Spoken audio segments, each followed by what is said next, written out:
que é o Deus do impossível, né? Hoje é o segundo elo desta campanha, ali na rua Padre Eustáquio, número 1301, no bairro Dona Rosa. Você e sua cordial família preciosa são meus cordiais convidados de honra. Todos vocês estão sendo convidados agora, não por um comedor de feijão, mas pelo aquele que tem poder no céu e na terra, que está me dando essa oportunidade de estar convidando a todos. Queridos irmãos, em cima deste convite, eu gostaria já de deixar a palavra do dia, caso eu não me manifestei na parte da manhã, mas não quer dizer que eu deixei de lembrar da palavra de Deus para deixar para os ouvintes, porque essa é minha sina.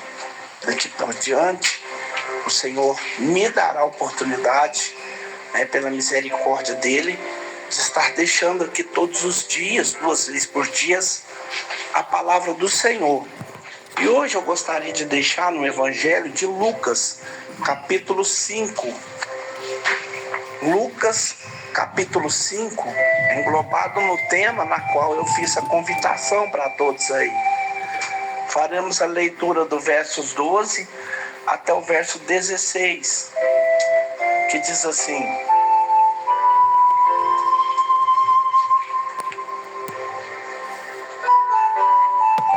a cura de um leproso. Aconteceu que, estando ele numa das cidades, veio à sua presença um homem coberto de lepra. Ao ver a Jesus, prostrando-se com o rosto em terra, suplicou-lhe: Senhor, se quiseres, pode purificar. E ele, estendendo a mão, tocou-lhe, dizendo: quero ficar limpo. E no mesmo instante ele desapareceu.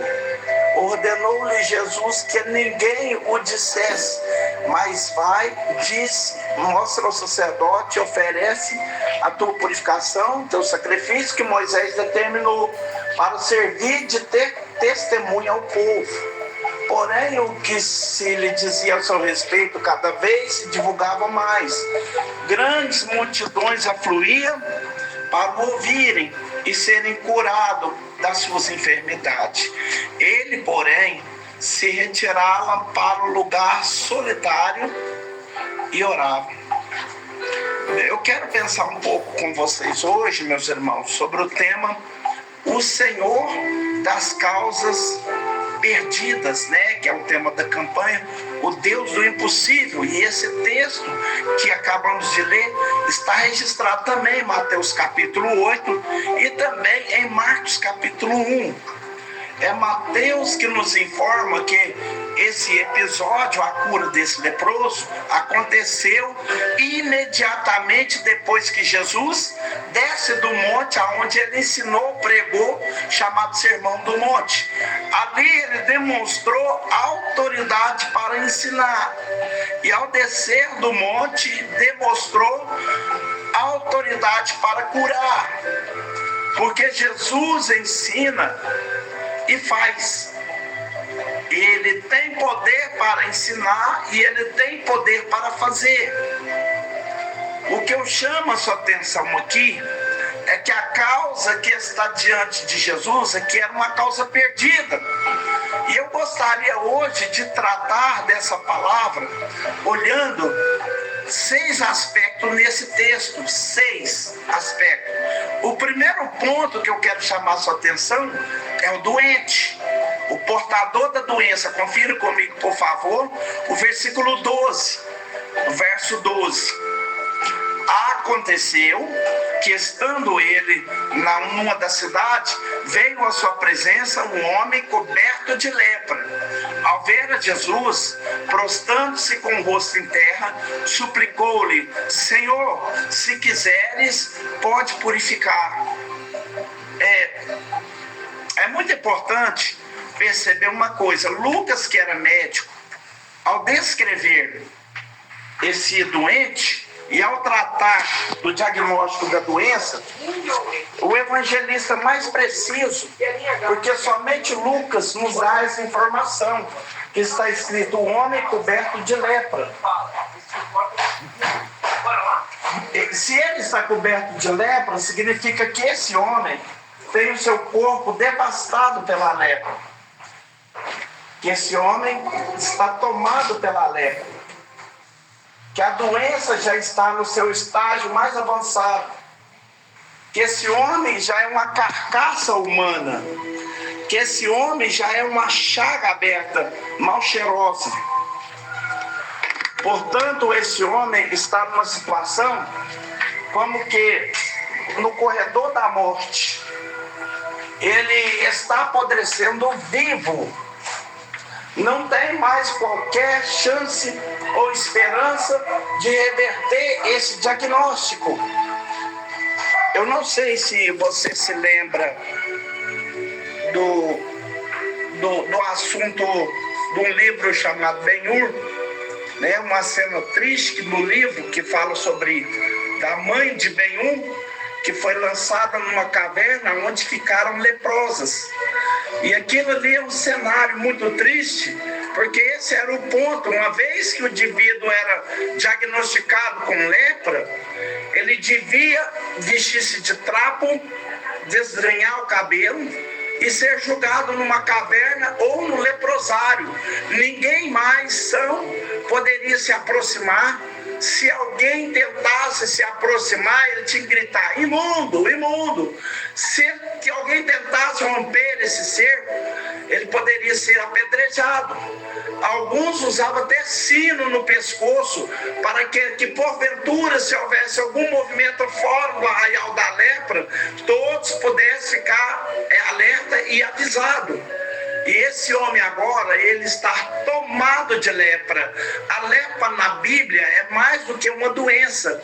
Ela é um sinal, um símbolo da ira de Deus. Se não vejamos, Miriam ficou leprosa por causa da sua rebelião. Geazi ficou leproso por causa da sua mentira. O rei Uzias ficou leproso por causa do seu orgulho. Deus impunha lepra para mostrar o seu juízo às pessoas. Mas a lepra, mais do que sinal da ira de Deus, a lepra representa também a gravidade do pecado. Alguns paralelos entre a lepra e o pecado, que vale a pena destacar alguma delas. Primeiro, a lepra é mais profunda do que a pele. Está lá em Levíticos 13:13. Pecado não é algo superficial. Irmãos amados, quanto mais você vive, mais você tem consciência de quão miserável pecador você é. O pecado está dentro de nós. O nosso pecado, o nosso coração é um laboratório que produz larga escala aquilo que ofende a santidade de Deus.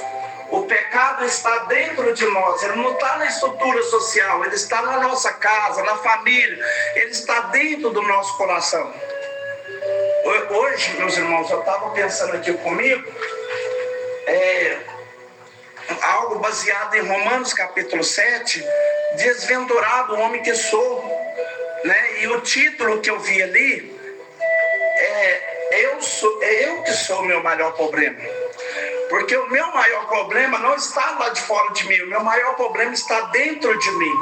Ou seja, eu sou meu inimigo. Esse é o problema do pecado. Ele não é superficial, ele é profundo, mas mais do que isso, a lepra, além de não ser superficial, ela separa. Essa é a marca da lepra. A pessoa leprosa, ela não pode viver no meio da sociedade, ela tem que ser separada, ela tem que ser jogada para o lateral da vida. O pecado nos separa de Deus, da família, das pessoas. O pecado nos separa de nós mesmos, de nós mesmos. O pecado, ele ergue muro, ele constrói grade de reclusão na nossa alma. Mas em terceiro lugar, a lepra, ela tem uma característica. Como que a pessoa ia descobrir que ela estava leprosa? Porque não tinha esse exame moderno, igual hoje, de sangue que tem hoje. A via de regra é que a pessoa via que ela estava leprosa, quando ela mexia com água quente, que caía no corpo, na mão, no pé, e ela não sentia dor. Significa que a lepra insensibiliza. Não é assim o pecado? Você comete o pecado hoje, seu coração se desespera. Se você repetir amanhã, você vai estar... Daqui a pouco você não sente mais nada. Não é porque o pecado não é mais grave, é porque você está no estágio mais avançado da doença. Perdeu a sensibilidade. A consciência cauterizou. É como aquela rã que você coloca um balde de água fria e ela está muito confortável. Aí você vai aquecendo o fogo, ela vai se adaptando ao calor, Daqui a pouquinho ela é cozida ali dentro. Assim é o pecado. O pecado é desse jeito. Quarto lugar, a lepra deixa marcas. Meus irmãos, uma pessoa leprosa, dependendo do estado de doença, ela vai perdendo as cartilagens no nariz, na orelha, na ponta dos dedos. O corpo vai ficando deformado. E assim é o pecado. O pecado vai deformando. Deforma o caráter, deforma o nome, deforma a vida, deforma o casamento, deforma a família, deforma os relacionamentos, deforma a alma. É assim que o pecado faz. Meus irmãos, eu vi um comentário de uma pessoa que trabalhava com álcool, uma pessoa de álcool, alcoolizada, pessoas drogadas, pessoas que arrancavam as unhas nas paredes, enfiavam o dedo nos olhos, no desespero, na abstinência da droga, né? Assim é o pecado. O pecado degenera, ele deforma, ele deixa marca. Mas mais, como o pecado e a lepra é tão progressivo que contamina as pessoas.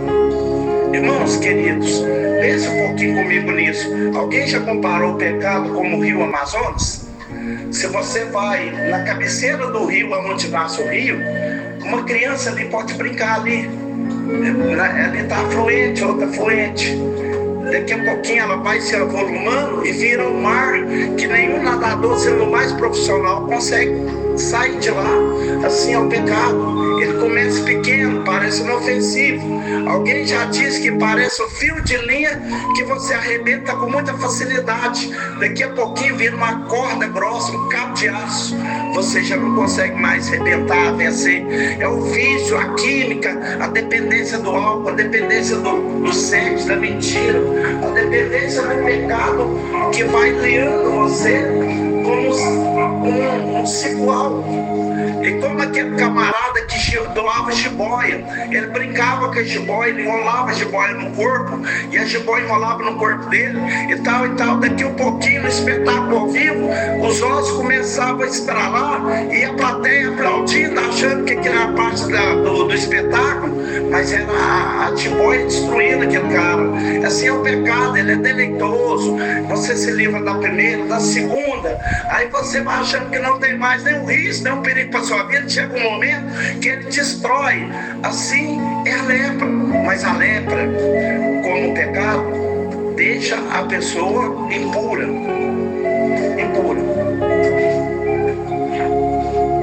Você perde a comunhão com Deus, ao cansaço. Há uma coisa muito importante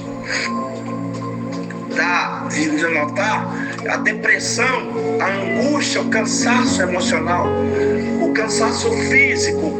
A boa noite de sono pode resolver isso aí, mas o cansaço emocional você pode tirar férias que não resolve. Você pode fazer uma viagem para o lugar mais bonito do mundo que não resolve. Você pode ir para uma festa que não resolve. Você pode comprar roupa cara e botar, olhar no espelho, tá bonito, mas não resolve. Você pode ir para o restaurante mais caro da cidade que não resolve. Você pode escutar a música mais romântica ou o louvor mais inspirador, não resolve. O pecado cansa, o pecado deprime, o pecado fustiga, o pecado tira sua paz. É assim também com a lepra. Mas geralmente, irmãos, ao perceber a gravidade do problema, a lepra mata. Ela vai destruindo pouco a pouco, a pessoa vai apodrecendo pouco a pouco, a pessoa vai sendo destruída pouco a pouco, mas o final dessa linha é a morte. Assim também é o pecado. E esse texto nos informa, claro que esse homem está nessa situação, na causa perdida, tomada de lepra. Mas notem comigo o que esse homem faz. Diz o texto que ele veio à sua presença. Eu não sei como que você hoje está, que tipo que você está enfrentando, de problema que você está. Talvez você está dizendo, oh, Jesus faz um milagre, eu não vejo saída. Porque os recursos humanos, todos que você já investiu, não teve saída. As propostas não teve saída. Eu quero te dizer, há uma esperança para você. Venha até aqui em Jesus e deixa essa causa na mão de Jesus. Traga você e se coloque na presença de Jesus. O texto nos informa que ao ver Jesus, ele prostrou com seu rosto em terra. Diz o João Marcos que ele ajoelhou e diz Mateus que ele adorou. Ele se posiciona numa postura de humildade, de dependência, de clamar por socorro, de pedir ajuda, de reconhecer que ele não tem nada para exigir, porque ele precisa de misericórdia. E se você perceber, ele não chega a exigir, ele suplicou, ele suplica. A esperança começa a brotar na nossa vida quando nós prostramos nos pés de Jesus. A esperança começa a vir quando você se recorre a Jesus, quando você deixa a sua causa impossível na mão de Jesus. E notem vocês que ele estabelece algo maravilhoso. Primeiro, ele reconhece a soberania de Deus. Se tu quiseres, eu não imponho a minha agenda para Jesus. Eu preciso depender da vontade dele. É ele quem manda, ele é soberano, é ele que tem o poder, é ele que tem a autoridade, é ele que tem as rédeas, é ele que tem o remédio, é ele que tem a cura, o perdão, a salvação, a libertação. Tudo está na mão dele. Você tem que se chegar a ele com essa dependência e reconhecer que ele é Deus e ele é o único que pode trazer uma saída para a sua vida. Agora notem vocês que ao reconhecer a soberania de Jesus, ele pede algo sublime. Senhor, se quiseres, podes purificar. Ele sabe que Jesus não é só soberano, mas que ele pode. E se Jesus quer, ele pode. Hoje eu espero que você não tenha a mínima dúvida disso. Qual é a causa que você está enfrentando? Talvez tem 30 anos que você está orando para a conversão de alguém e até hoje nada, mas Jesus pode. Mas a medicina já deu o diagnóstico, não tem cura, mas para Jesus pode. Mas o meu casamento só sobrou mágoa, mas Jesus pode. Mas o meu filho e minha filha se afastou de tal maneira de Deus que eu não vejo mais esperança, mas Jesus pode. Aquela pessoa cética demais, ela blasfema, ela zomba, ela escarnece, mas Jesus pode. Se tu quiseres, tu podes purificá-los. Esse é o quadro desse doente. Ele tem um problema absoluto, mas ele busca a pessoa certa. Ele vai com a atitude certa. Ele reconhece que esse é aquele que ele busca, é soberano. E ele sabe que ele tem poder, não só poder, mas todo o poder. E ele se submete à vontade de quem aquele ele recorre. Esse é o primeiro ponto, o doente. Mas vamos ver o segundo ponto desse texto, que é o médico. O médico. Olha aí comigo, por favor, o versículo 13. E ele, estendendo a mão, tocou-lhe, dizendo: quero, fica limpo. E no mesmo instante lhe desapareceu a lepra. Então vamos entender algumas coisas, porque Marcos nos ajuda contribuindo com essa informação, com o fato que não tem aqui nem em Mateus. Jesus profundamente, ele compadecido dele. Então o paciente, o doente, reconhece que o médico tem todo o poder.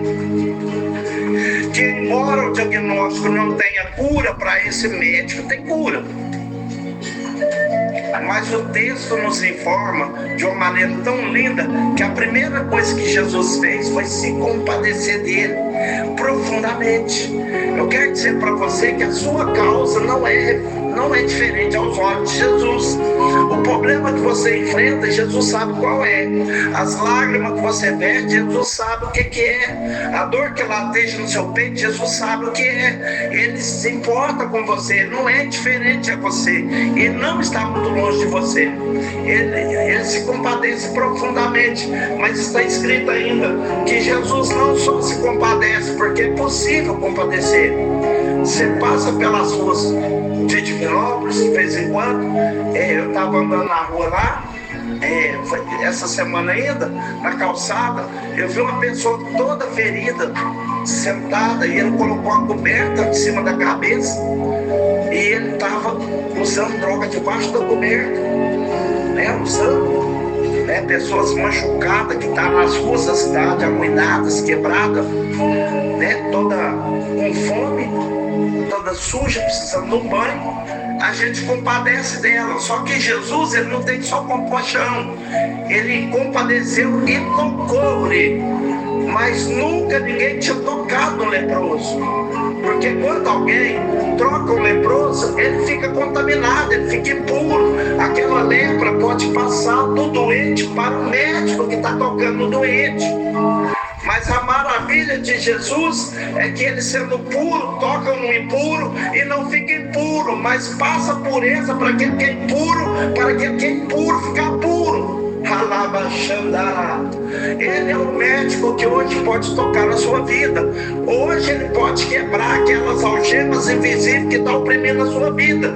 Aquele hábito que você tem que tanto oprime você, ou aquele vício que você tem, que vai estar como uma corrente escravizando você. Aquela situação que você vive dentro da sua casa, que você não vê saída.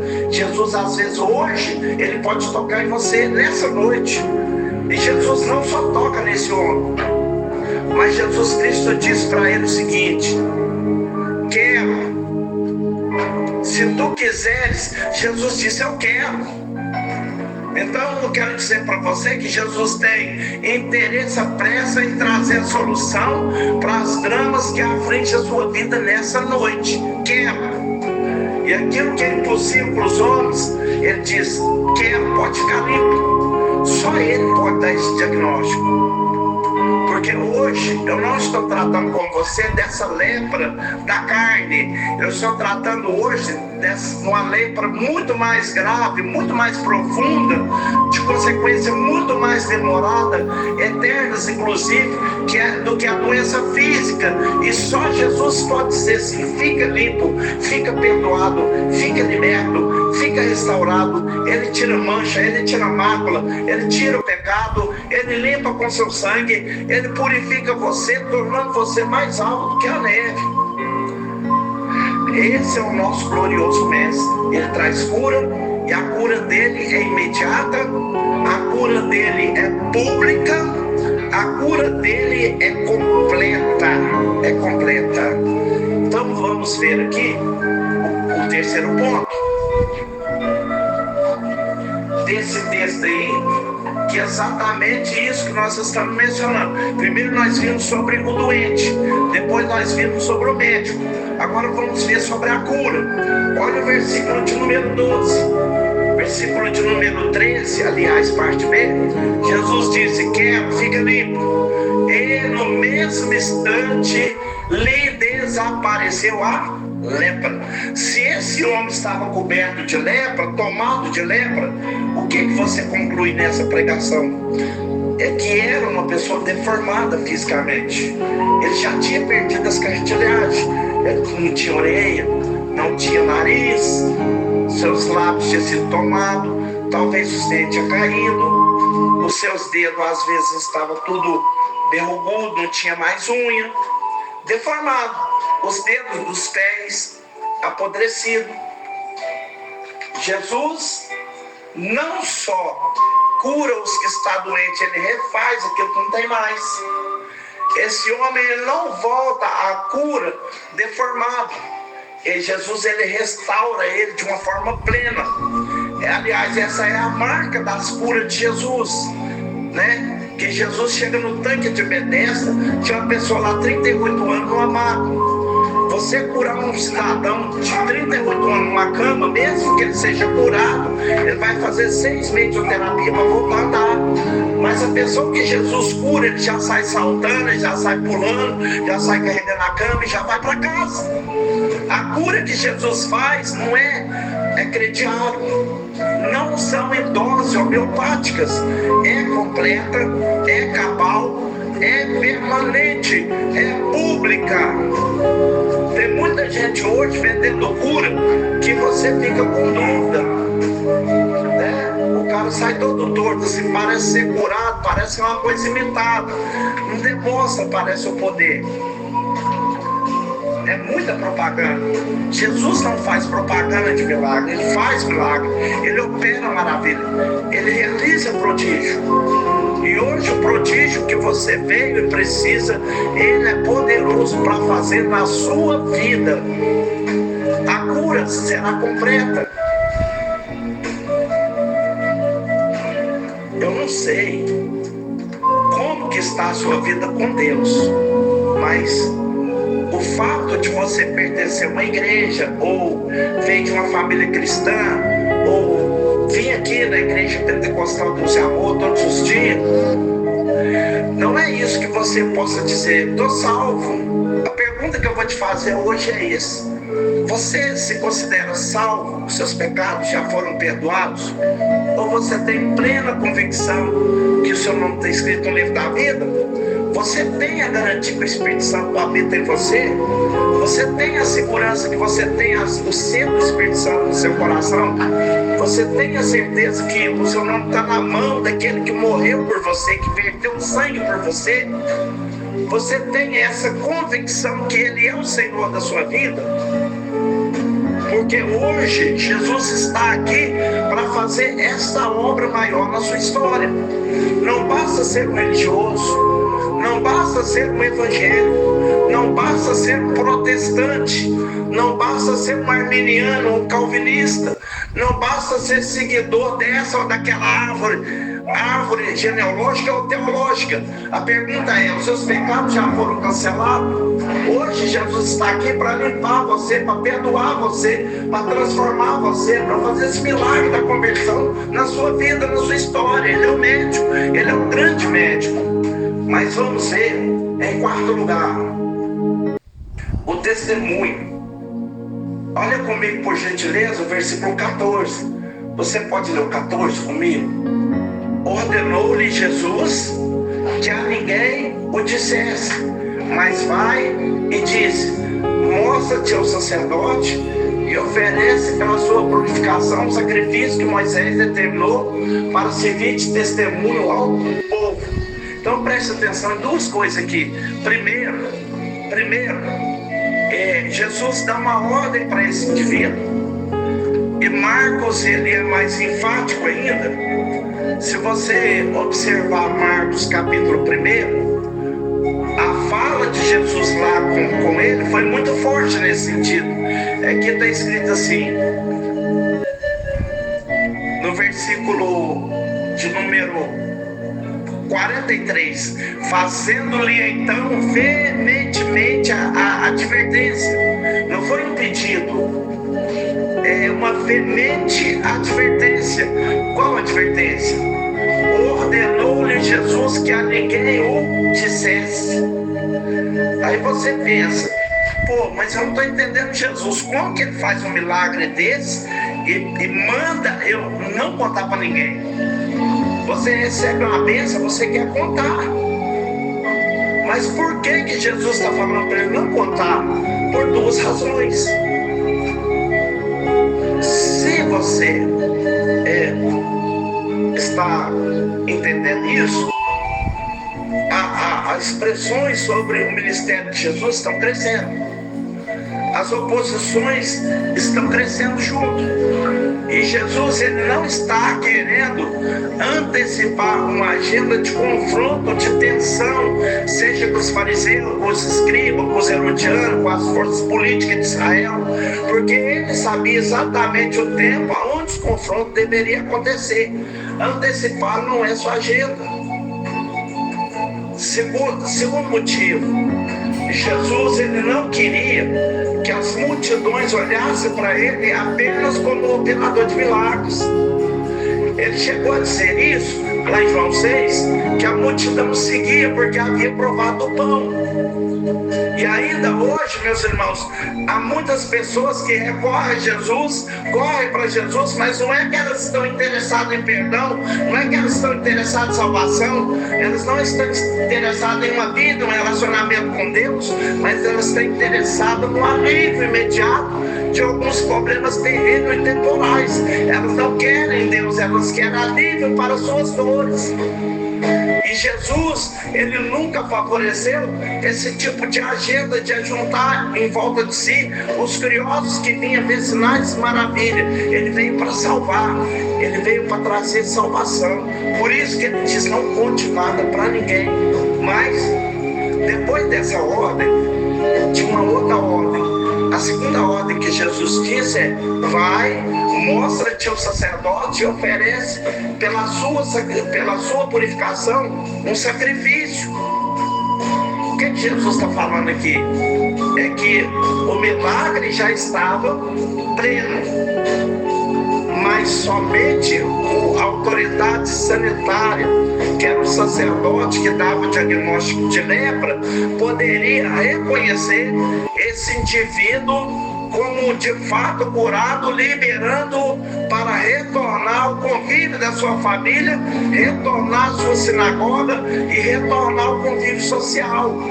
Quando Jesus dá essa ordem para esse homem, Jesus está protegendo esse homem. Porque imagina você, esse cidadão estava lá no leprosário, todo mundo conhecia, né? Todo mundo sabia que ele estava no estado pior, no estágio mais avançado da sua doença. Ele estava para morrer hoje, morre amanhã. Mas o São José está lá todo andando na rua, com a roupa bonitinha, todo pleno, né? Nem a família dele queria receber. Ah, mas eu fui curado, eles não acreditavam. Cadê o atestado? Né?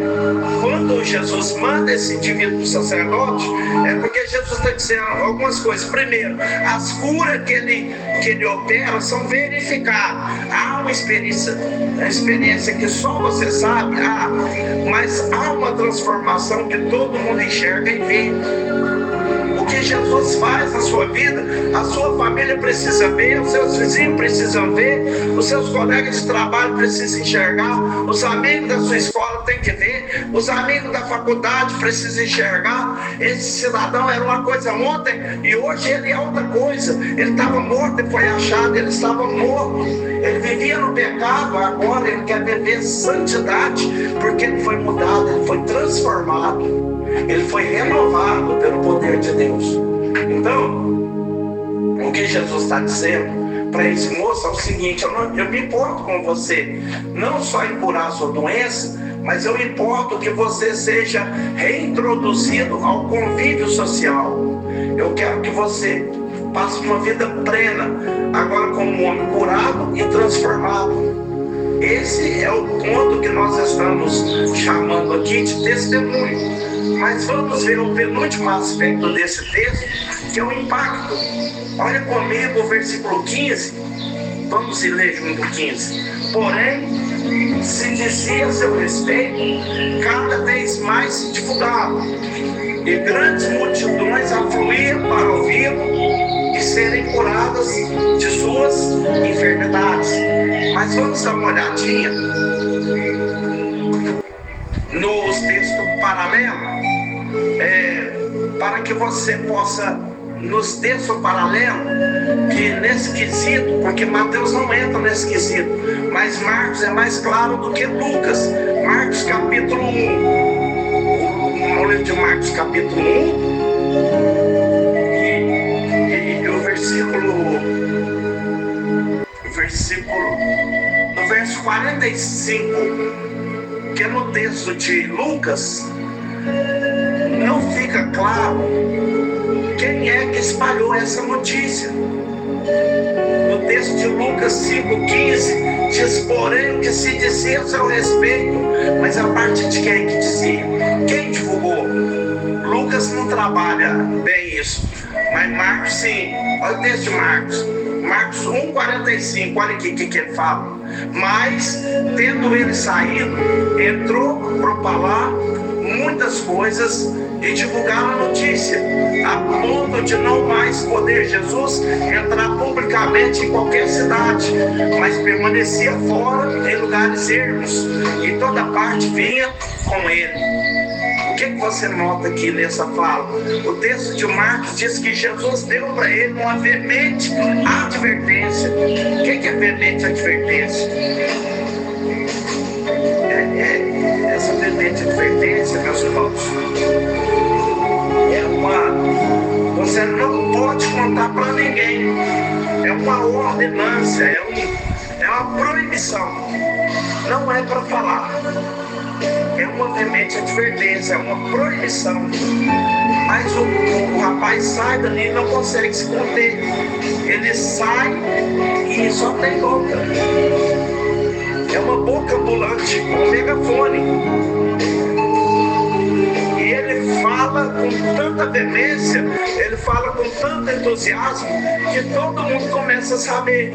É por isso que agora Lucas nos informa no versículo 15, porém o que se lhe dizia ao seu respeito, note você que o testemunho dele alcança mais gente, vai alcançando mais e mais, que vai virando um rio escandaloso de informações, a ponto de grandes multidões afluírem. Esse homem, meus irmãos, ele desobedece a Jesus. E sabe qual que é o problema? Jesus, ele teve que se afastar, ele não podia mais entrar na cidade. Toda vez que eu desobedeço Jesus, eu mantenho ele longe de mim. Eu mantenho ele longe. Mas, por outro lado, esse homem nos dá uma lição de vida. Porque aquele a quem Jesus advertiu veementemente, por favor, não fale, ele sai e fala, sai falando. E aí Jesus nos dá uma ordem veemente: ide, portanto, fazer discípulo de todas as nações, e nós não falamos. Não é uma contradição isso aqui?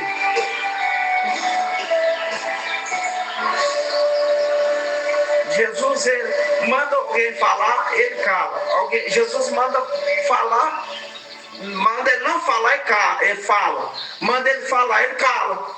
A desobediência desse homem desmascara a nossa desobediência, porque a nossa desobediência é maior do que a dele. Ele fala porque ele recebeu algo tão grande que ele não pode ficar calado. E nós recebemos algo tão grande e calamos, não falamos, não anunciamos, não demonstramos gratidão. Mas eu vou falar a última participação, o último ponto, né? Eram 6 pontos. O primeiro foi o doente. O segundo foi o médico. O terceiro foi a cura. O quarto foi o testemunho. O quinto foi o impacto que causou. O último lugar, o 6º lugar, o retiro. Versículo de número 16, lê comigo. Ele, porém, se retiravam para lugares solitários e oravam. Irmãos, o ministério de Jesus, a agenda de Jesus, ela nos mostra algo, porque Jesus era pregador. E quando um pregador vê que multidões estão vindo, via de regra, ele não foge, né? O pregador gosta de falar para muita gente, é óbvio, né? Se tivesse o dobro de pessoas, ele falava ainda melhor ainda, com mais sagacidade, né? E o pregador gosta de falar para muita gente. Mas agora, o grande aspecto de Jesus aqui, ter o poder que eu, mas você não tem, é de sondar os corações. E ele sabia de uma coisa, que muitas dessas multidões que vinham para ele, vinham apenas para buscar uma bênção material. Jesus pode dar uma bênção material, se ele quiser. Ele pode curar um doente também, se ele quiser. Ele pode dar um emprego para quem está desempregado, se ele quiser. Isso é uma bênção. Só que isso não vai resolver sua vida de uma forma plena. É por isso que nós discordemos frontalmente daqueles que hoje ensinam a palavra de Deus como se a palavra de Deus só ensinasse isso. Quanta benção aí, tinha uma casa pequena, tinha uma casa para comprar uma casa grande. Né? Hoje nós queremos contar testemunho. Só que Jesus, meus irmãos, ele não quer apenas nos abençoar para nós sair contando testemunhos. Jesus, ele quer nos dar uma bênção, que é uma bênção para sempre, é uma salvação da nossa alma. Jesus, ele quer nos tirar do opróbrio espiritual e nos colocar em um opróbrio cheio dele, cheio da presença dele, e colocar nós num patamar maior. Ele quer nos colocar em um celeiro, porque diz a palavra que o joio vai ser arrancado e lançado no forno. Só que o trigo será arrancado e colocado no celeiro. Então Jesus quer mais do que dar uma bênção. Jesus ele quer dar salvação. Jesus ele quer dar libertação. Jesus ele quer dar sabedoria. Jesus ele quer dar visão espiritual. Jesus ele quer dar dons espirituais. Jesus ele quer dar visão plena, meus irmãos. É isso que eu estou te oferecendo nesse dia de hoje. Se você aceitar, Deus vai entrar em ação e vai entregar isso na plena certeza para você e para todo aquele que ali estiver presente, amém? Então eu aguardo todos vocês lá, em nome de Jesus Cristo. Vamos prestar o melhor culto para Deus, para a glória de